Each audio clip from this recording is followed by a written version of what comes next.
we discuss in this video how to create bookmark and how to modify your feature and how to delete bookmark after complete work. So let's start. First we see here is working feature and we want to correction of this building. So we create a bookmark. We go to bookmark and create bookmark. We write here problem of your feature pending for correction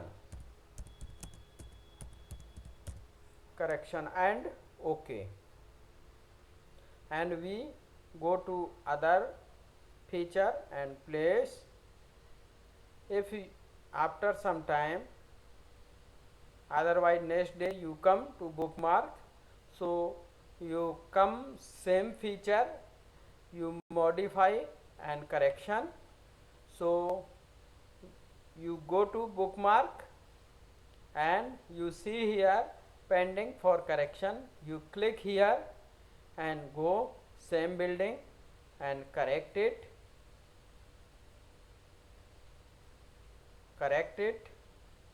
your recording.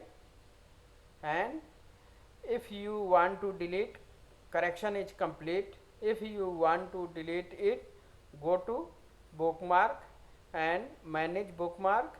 You select here remove all. If you have more correction, so you remove all, otherwise we remove it. And yes, our bookmark you see here is removed. If this video is helpful for you, please share and subscribe. Thank you.